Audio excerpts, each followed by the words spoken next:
Bom dia, sexto ano, mais uma vez aqui, o professor Eduardo Moura, no Colégio Espaço Livre, gravando as nossas aulas, ok? Então, espero que vocês compreendam a aula de hoje.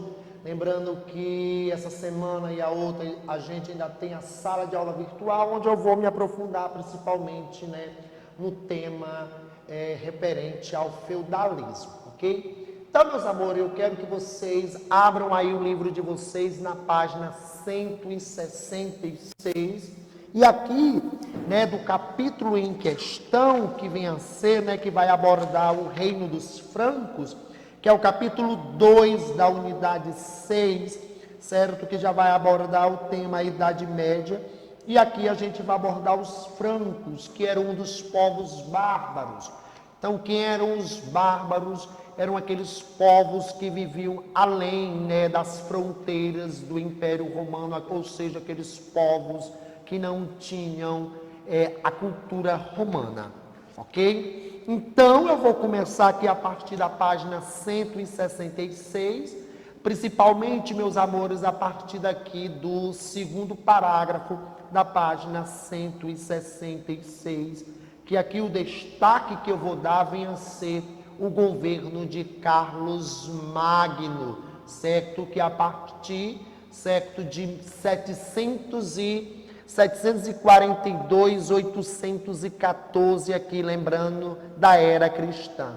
Ou seja, século 8 e século 9, quando Carlos, estou falando aqui, final, primeira metade do século 8, e a primeira metade do século 9, de 1714, a 1814, certo? Então, meus amores, o que é que Carlos Magno, falei para vocês que aqui a ênfase vai ser no governo de Carlos Magno. Então, ele vai manter a aliança entre os francos e a Igreja Católica e vai atacar os inimigos de Roma. Então, ele vai dominar os lombardos na Itália, os saxões na Alemanha e os eslavos na Boêmia, certo? Essa parte, a Boêmia que fica no sul, Então ele vai o quê?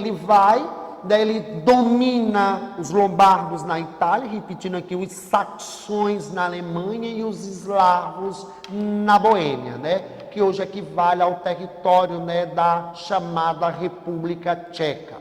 E ampliando o território e formando um reino forte e centralizado. Então, isso aqui já foi muito trabalhado com vocês, a questão do que significa um reino forte e um reino centralizado. Isso significa o quê, meus amores?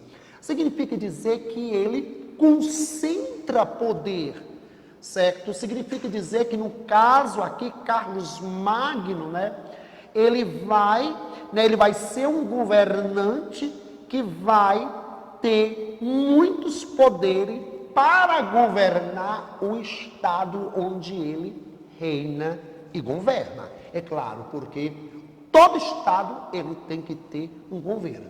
Não há estado sem governo, ok? Então vamos lá. Continuando aqui a nossa leitura. No Natal de 800, aqui 800 da era cristã, ele foi coroado pelo Papa, imperador do Sacro Império Romano Germânico. Por essa ação se configurou a aliança entre o poder temporal, o imperador, e o poder espiritual, a Igreja Católica. Carlos Magno transformou as ações do seu império de expansão em uma guerra pela conversão obrigatória ao cristianismo dos povos conquistados. O que é que isso significa, Explicando isso aqui para vocês. Todo império tem que haver o quê, Dominação de povos e expansão de território. Então, esses povos dos territórios conquistados por Carlos Magno, certo? Esses povos, eles eram obrigados a se converter ao cristianismo nessas áreas, certo? Nessas áreas que foram conquistadas. No caso aqui, praticando massacre de grupos rebeldes, né? Como os de 4.500 saxões em 782, que não aceitaram renunciar aos cultos aos antepassados. Ok? Então vamos lá. A respeito da cultura e da educação, Carlos Magno fundou escolas palatinas para os integrantes da nobreza e as escolas catedralísticas e monásticas voltadas à formação religiosa. Nas escolas palatinas, o ensino era voltado para a educação das 7 artes liberais, né? A gramática, a retórica, a dialética, a aritmética, a geometria, a astronomia e a música. E uma outra parte importante vinha a ser a organização do império, certo? Essa parte aqui que merece ser destacada, né? Então, para administrar as terras conquistadas, porque eu estou falando aqui de império, e se eu estou falando de império, é claro que eu preciso, né? Eu preciso falar também sobre também as terras conquistadas. Império significa dizer que territórios foram conquistados, povos foram dominados. Então, para administrar essas terras conquistadas, Carlos Magno designou governo entre os comandantes do seu exército, e o Império Romano-Germânico foi dividido em unidades administrativas. Então, essas aqui, as marcas, ducados e condados, são as unidades administrativas que Carlos Magno, é claro, ele divide o seu império nessas unidades administrativas justamente para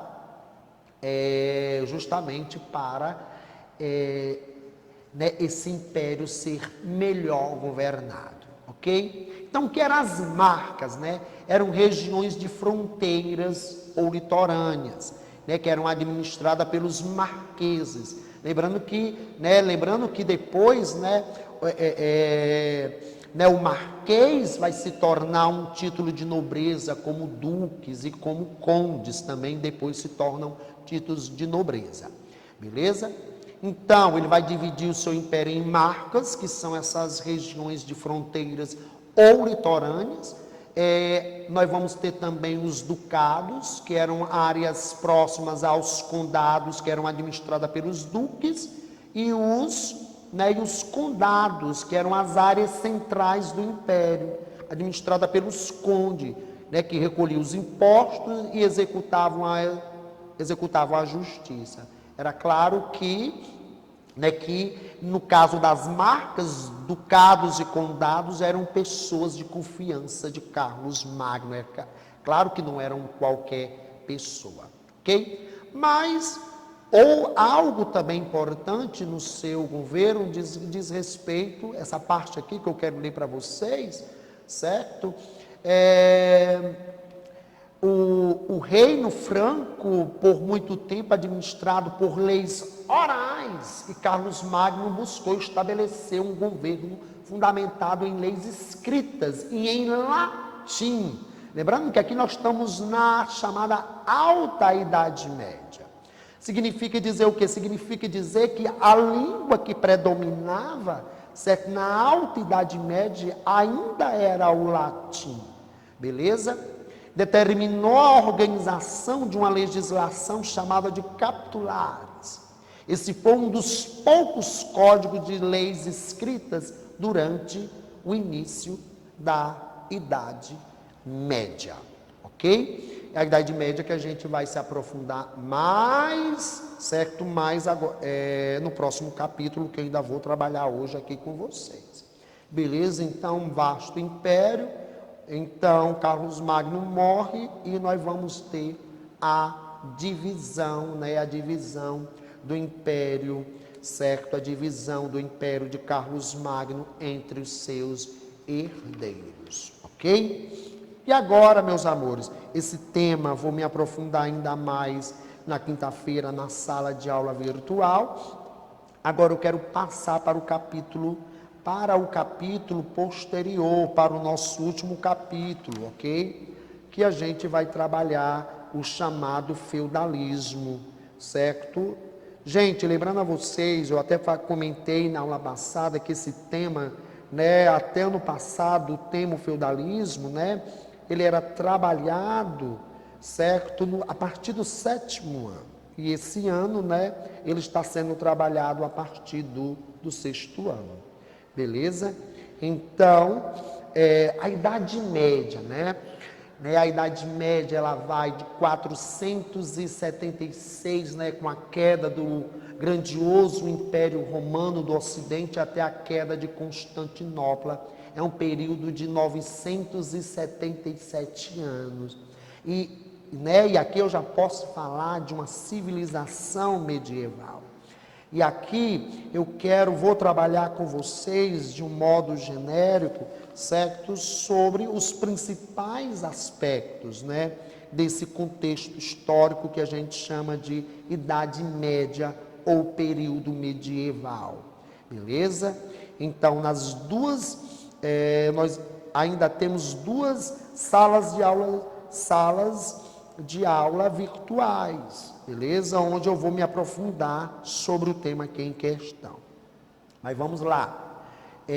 Idade Média no que se refere à questão da organização social, aí na página 172, né? Vamos aqui para a organização social, beleza, pronto. Era dessa forma que a sociedade medieval estava dividida, beleza? Então, meus amores, uma característica da sociedade medieval, e que isso vocês não podem se esquecerem, que ela é uma sociedade estamental.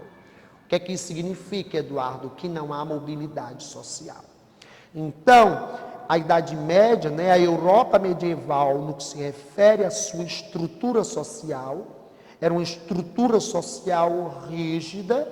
Se ela é rígida, significa dizer que não há mobilidade social e que a sociedade ela está dividida entre servos,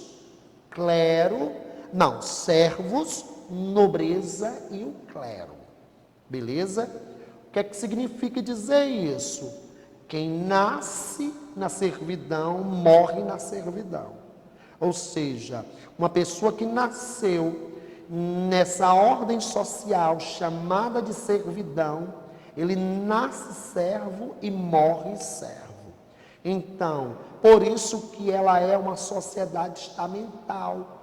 O que é que significa dizer, meus amores? Que a função do indivíduo na sociedade advém do seu nascimento e que a função, certo, dessa ordem social chamada de servidão, a função dela, a função dos servos era trabalhar, a função da nobreza era guerrear.